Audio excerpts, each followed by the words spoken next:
The problem that just happened is a bolt-action rifle that someone had, and they assassinated a political commentator. How do you solve that one with a gun law?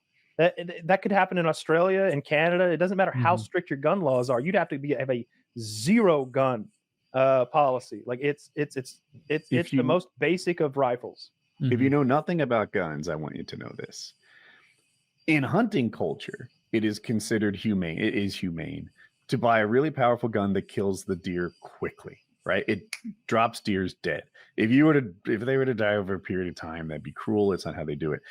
So the guns that we're okay with, bolt action hunting rifles, are far more powerful than like an M16 that someone would use in the army.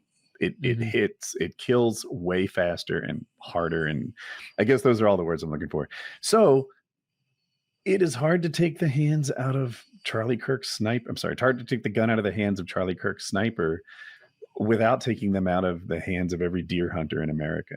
And typically people don't hate the deer hunters of America. Like a 5.56 rifle shoots like a 60 grain bullet. You don't know what grains are, but that doesn't matter. To measure weight. Yes, but you don't know how much 1 grain is, so it's a little nebulous. But to compare that, like my hunting rifle shot 175 grain bullets. You know, like 3 times the weight, going the same speed, if not faster, because I was hand loading the bitches. You know, like when I shot that 7mm Magnum as a kid, I'd have bruises. It would knock me up. It would knock me around. But it'd blow a fucking hole in a deer. It'd collapse a deer. It'd blow both of its shoulders out. They're way, way more powerful. They're way more powerful. Yeah. There's just no way to, like, to everyone's point, I guess, reiterating, but like we're through the looking glass on guns in the United States. Like we have too many. There is no way to effectively remove guns from criminals just by removing it from law-abiding people. Like they're going to find whenever it. I hear that, and I'm not anti-gun, but I'm just playing the other side. What I hear is it would take a really long time, right? Like, 20 years, 40 years before these guns are like deprecated out and not as interesting or functional as they used to be. I know that doesn't happen. Some guns last 100 years. They all last 100 years. They all last 1,000 years. They literally do. I know of no 1,000-year-old guns. Oh, that's true. They will, though, because the limiting factor is going to be things like firing pins and barrels, and it takes a lot of shots to shoot a barrel out of a rifle, thousands, and maybe 10,000 rounds or something like that. You know, and nobody's policing barrels. The registered other part ways of guns wear is, out. Like they get left in the weather, they get mistreated, they get kept in a garage or something. Like guns don't last forever, and sure, in like a reasonably stored condition, I'll agree they last. If you never built another gun, there would be guns in 10,000 years. Like they're not going anywhere. Like most guns, it would have to rust away. Like it would have to rust away to nothing or something. They just don't go away. They won't go away. It would take a massive, and you can make your own. That's the other thing, is you can make your own. And what I always go back to is what it would actually take is going door to door with the military. You couldn't bring a SWAT team. It wouldn't do it, because you'd be getting in gunfights every day.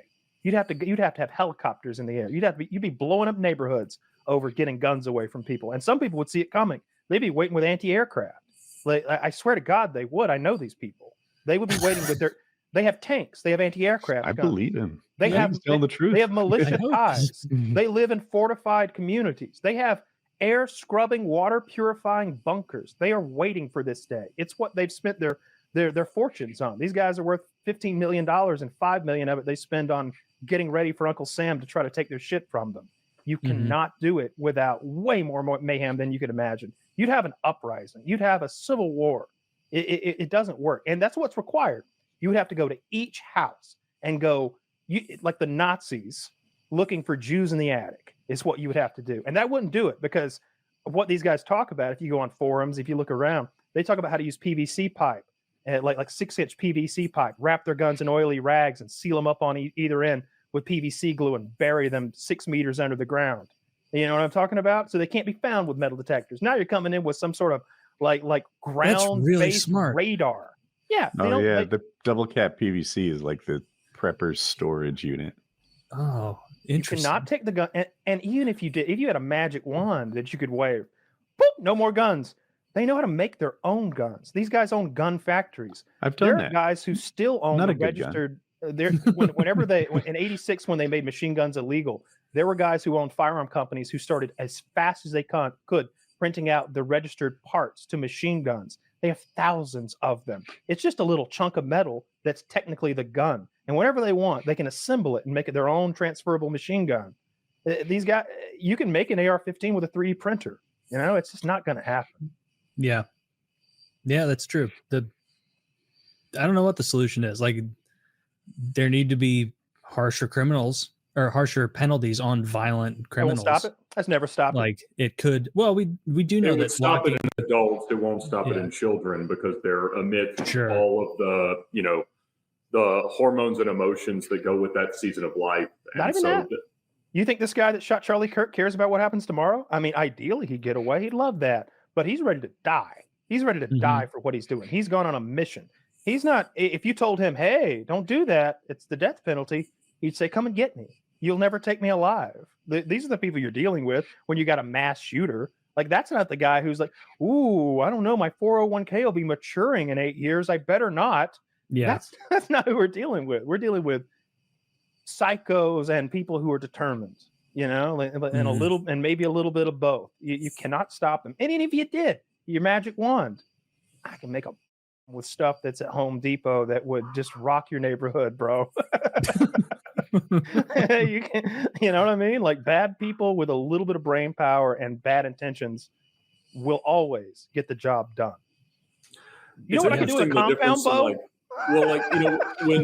When you had the Boston Marathon bombing, you had a manhunt that was so concentrated, and that's the difference in doing it in Utah, where every road is 1,000 miles away and straight. That was a little bit of my immediate concern when it seemed like they hadn't apprehended the right guy that they first had handcuffed and taken off site. I was like, man, if we have another manhunt situation where everybody is, looking around the corner thinking about the fact that it hasn't been that for the last 24 hours, I think is positive for the eventual recovery of America. But man, it was scary the directions that it could easily have gone. Yeah, the Boston bomber thing, they immediately sort of implemented martial law. And they were going through the streets with the military saying, get off your fucking porch, get in your house. They were after those Tsarnaev guys.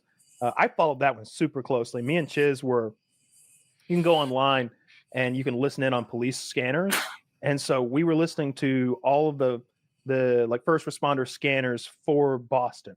I had like 6 windows open, like listening to all of them. And then every now and then they're like, they have him. They'd be after them. And then finally they tracked him down with thermal in that boat in the backyard. And they got the guy. That thing was crazy. Do you remember the Reddit manhunt on that? Oh, yeah. It was a big, if it's ingrained into Reddit community, the learning experience from that. So people don't know. Reddit was like, let's try and help, right? There's a gabillion of us. Let's look at the footage, analyze it, see who it is, etc. And they did just that. They looked at the footage. They thought they saw the guy, and they got it wrong. But they didn't know they were wrong. So they're like, "This is him. We got it. We figured it out. We're so clever." The minds of many have ran ahead on this. And now every time there's something like this, they're like, "Don't fuck up again. Don't do this. We've done this before." And it was a learning experience as a community that they let someone else do the manhunt. Not 4chan. They're still after it. But 4chan's actually good at it, though. Yeah. 4chan was finding ISIS bases and then relaying the messages to Russia, and Russia was like, okay, and blowing them up left and right. Yeah, like 4chan is way better at that shit than fucking Reddit. And all their ex-girlfriends are dead. They found that cheating bitch is in ISIS. And Putin's like, Pennsylvania's an odd place. Yeah, well, send it anyway. Like giving their mean boss's address. Like, I'm pretty sure this is where the fucking ISIS guy. Sympathizer. Yeah, that's it's fucked up. We use those virtual police scanners for cannonball stuff to avoid getting arrested when you speed across the country. Yeah, makes sense. That's smart. That makes total sense.